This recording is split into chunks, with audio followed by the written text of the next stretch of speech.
नमस्कार।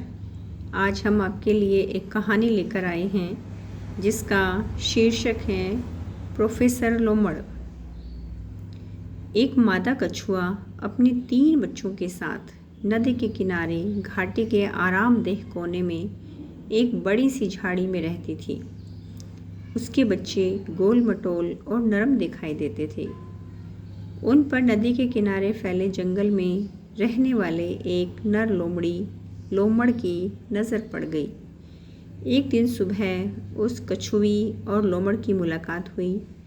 लोमड़ ने बहुत प्यार से कछुई का अभिवादन किया और कहा, मैडम क्या बात है, आजकल आप कुछ कम दिखाई देती हैं। कछुई ने उत्तर दिया, मिस्टर लोमड़, मैं तो प्रकृति प्रेमी हूँ, लेकिन अब मुझे अपने सुंदर जंगल में घूमने का समय ही नहीं मिलता, क्योंकि मुझे अपने 3 छोटे बच्चों की देखभाल करनी पड़ती है।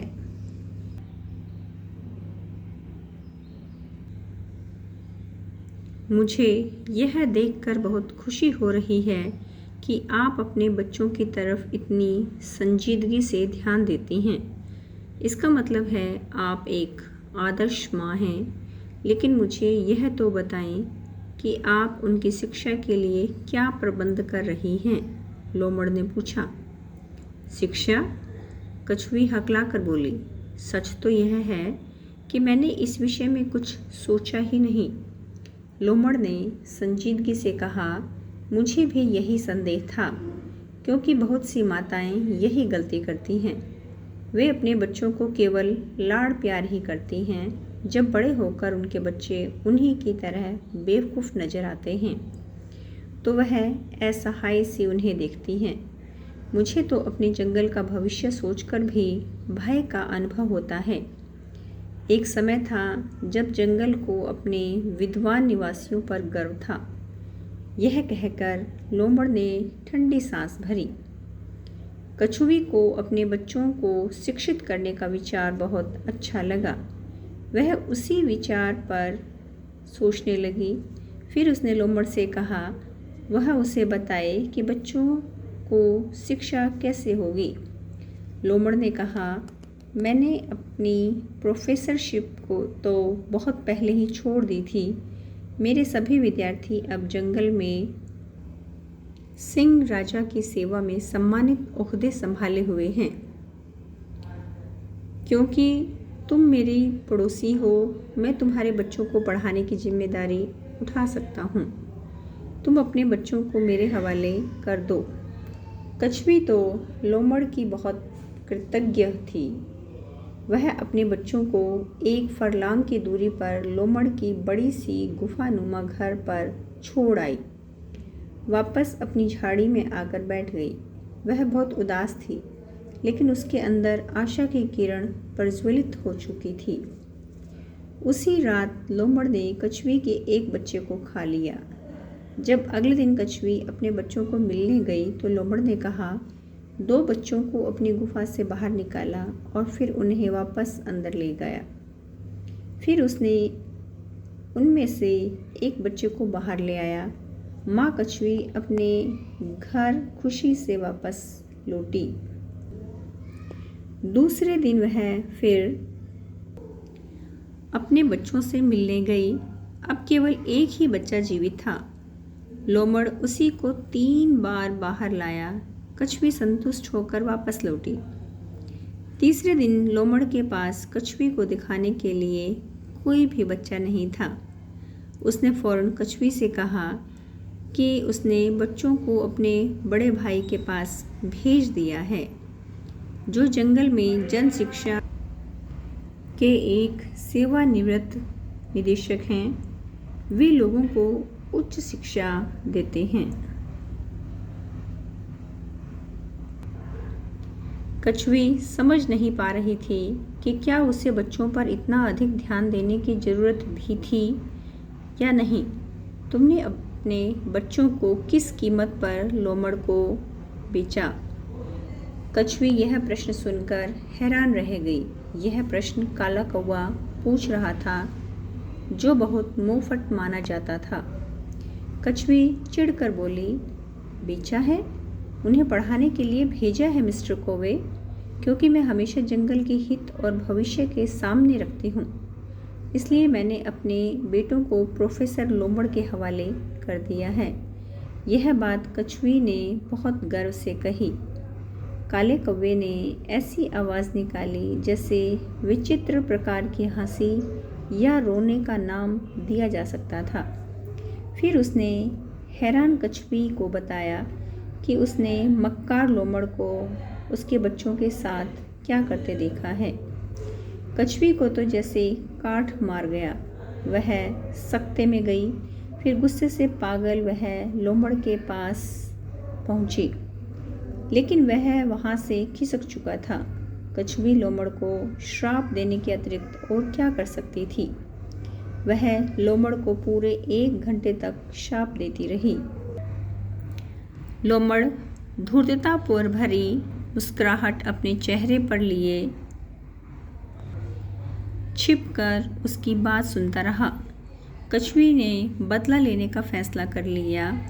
एक दिन जब लोमड़ नदी पार कर रहा था तो कछुई पानी में तैरती हुई गई और उसने उसकी एक टांग पकड़कर कहा। मक्कार लोमड़ हंसते हुए कहने लगा, कितनी दिलचस्प बात है कि कछुई कितने विश्वास के साथ बांस के टुकड़े को मेरी टांग समझकर चबा रही है। कछुई ने लोमड़ की टांग छोड़ दी। वह लोमड़ कूद कर किनारे पर आ गया। तभी कछुई को एहसास हुआ कि उसने किस तरह धोखा खाया है। घंटों बीत गए, लेकिन उस कछुई ने अपनी चौकसी नहीं छोड़ी।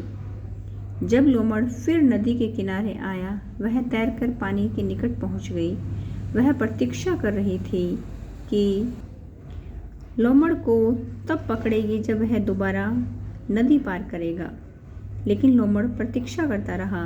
बहुत देर के बाद कछुई यह देखने के लिए बाहर निकली कि लोमड़ क्या कर रहा है कि तभी एकदम से लोमड़ उसकी पीठ पर कूदा और एक झटके के साथ दूसरी तरफ चला गया। यह कछुई के लिए असहनीय था। वह वापस अपने ठिकाने पर आई और दूसरों से छिपकर उसने बहुत आंसू बहाए। मैं तुम्हारी पीड़ा समझ सकता हूँ। यह एक भारी लेकिन दयालु आवाज़ थी।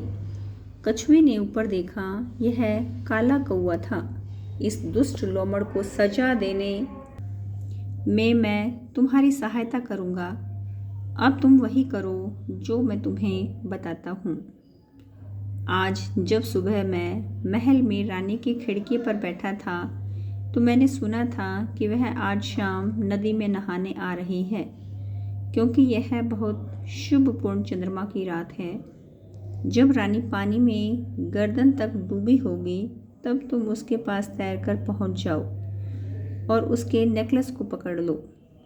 तुमसे छुटकारा पाने के लिए वह अपना नेकलेस उतार फेंकेगी। जो ही वह ऐसा करेगी तुम वहाँ से खिसक जाना और देखना कि आगे क्या होता है। काले कौवे ने सलाह देने के लहजे में कहा। कछुई ने ऐसा करने की रजामंदी दी। जो ही चंद्रमा निकला, रानी अपनी सेविकाओं के साथ नदी के घाट पर पहुंच गई। उसके अंगरक्षक उसकी मोती जवाहरातों से सजी पालकी के पास प्रतीक्षा करने लगे, जो घाट से कुछ गज की दूरी पर रखी गई थी। जो ही रानी पानी में गर्दन तक चली गई, कछुई उसकी तरफ तैरती हुई बढ़ी और उसने रानी का हीरे का नेकलेस पकड़ लिया। भयभीत रानी ने नेकलेस को अपनी गर्दन से उतार फेंका। हालांकि कछुई वहां से गायब हो गई, लेकिन उसने एक चीख मारी और नेकलेस को नदी के किनारे फेंक दिया। फौरन काला कौवा नीचे आया और नेकलेस लेकर उड़ गया। रानी की सेविकाओं ने शोर मचाया और अंगरक्षक किनारे की तरफ भागे। उन्होंने चंद्रमा की तेज रोशनी में देखा कि कौवा नेकलेस लेकर उड़ रहा था। नेकलेस के हीरे तारों की माला की तरह दिखाई दे रहे थे। वे कौवे के पीछे अपनी लाठियां और तलवारें लेकर भागे। वे ज़ोर ज़ोर से चिल्ला रहे थे ताकि कौवा डर जाए और कीमती आभूषण को गिरा दे। लेकिन कौवा मुस्तैदी से उड़ता रहा। वह न अधिक तेज़ी से उड़ रहा था और न ही बहुत ऊंचाई पर, लेकिन अंगरक्षकों की पहुंच से दूर था। उड़ते उड़ते वह लोमड़ के घर पहुंच गया और उसने नेकलेस रानी के सेवकों के सामने लोमड़ की गुफा में फेंक दिया। अब वह एक ऊंचे पेड़ पर जाकर सुरक्षित रूप से बैठ गया। अंगरक्षकों ने लोमड़ की गुफा को घेर लिया। एक ने अपनी तलवार उसमें घुसाई। जब भयभीत लोमड़ बाहर निकला तो अंगरक्षकों ने फौरन ही अपने भारी डंडों को उसकी पीठ पर दे मारा। वह गिर गया। वह मर चुका था, लेकिन मरने से पहले लोमड़ ने एक जोर की चीख मारी। कछुई ने वह दहाड़नुमा चीख सुनी। इससे पहले कि रानी के अंगरक्षक उसका नेकलेस उसे वापस करते, काले कौवे ने बहुत विजय से प्रसन्नतापूर्वक मुद्रा में लीन कछुई के सामने प्रोफेसर के बुरे तरीके से हुई मौत की कहानी कह सुनाई।